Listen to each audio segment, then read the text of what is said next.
More now on one of our top stories about the woman who was attacked by 3 pit bulls in Douglasville yesterday. 56-year-old Frankie Forsch was badly injured and has a long road of recovery ahead of her. And she talked to Fox 5 today just after being released from the hospital. 3 pit bulls came out of a yard and attacked me. And by the grace of God, there were some neighbors at home who helped beat them off of me. I have many puncture wounds on both my arms and my lower calf, and I will have to have some skin graft on my face. The attack reignites the debate over pit bulls. Are they more dangerous than other dogs? And does more need to be done to control them? Joining me now live to talk about the issue are 2 people who feel very passionately about this issue.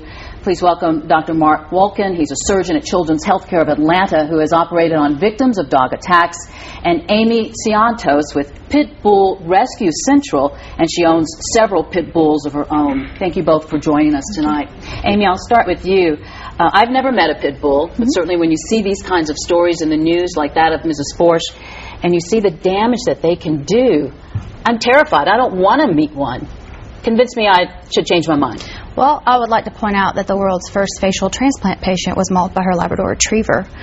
Any breed of dog can bite and do serious damage. In 2001, a Pomeranian killed a 6-week-old baby. It all goes back to the root of the issue, which is a people problem. It's irresponsible owners that either don't supervise their pets, their children, or pay attention to their surroundings to find out the proper way to manage their animals. Now, Dr. Wolkin, you're there at Children's Healthcare, and you see the damage firsthand that these dogs can do to people, especially children. Do you buy this, that it's not necessarily just a pit bull? Well, I think that there is a difference with the pit bulls. In the last 2 years, we've seen 56 dog injuries that were so severe the patient had to be admitted to the hospital. So this doesn't count just a little bite that goes to the emergency room. Of those 56, 21 were pit bulls. And then when we look at our data even further, of the kids that were most severely injured, those that were in the hospital for more than 8 days or had life-threatening injuries, 100% of those were pit bulls. Now, Amy, you own pit bulls and you rescue them.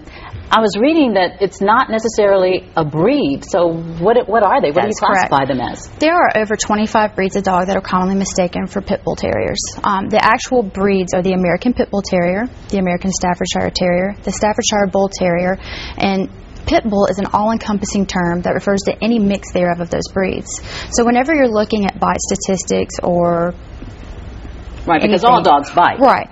But when you're talking about pit bulls, you have to break it down by the 4. But then the 4 breeds I just mentioned don't encompass anything that might be mixed. And one of the main issues that we're seeing with pit bulls today is people are trying to breed this bigger is better is badder pit bull, and they're mixing in mastiff into these bloodlines.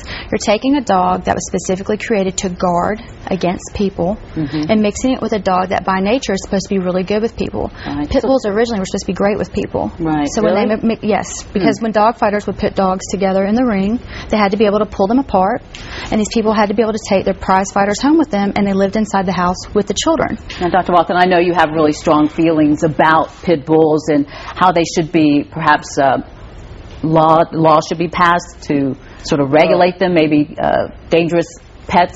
You know, ultimately, that's up to the people of Georgia and our representatives in the state legislature.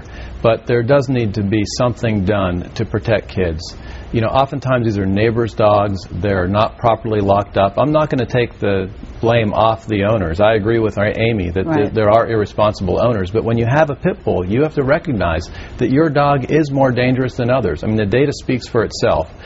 Half the dogs out there are not pit bulls, yet almost half the major dog attacks that we've seen at Children's have been from pit bulls. They tend to be more vicious. Very much so, usually to the face and head. All right. Dr. Wolkin, thank you very much for being with us, and Amy Ciontos, thank you. We'll have much more on this certainly in the days ahead as more cases come about. In fact, Dr. Wolkin mentioned that he had a call about another mauling on his way in, so he's going to head back over to the hospital. We thank you for being here. Thank you. And still ahead on Fox 5 News, she grabbed the wheel and is credited with saving a busload of lives. Her story is next.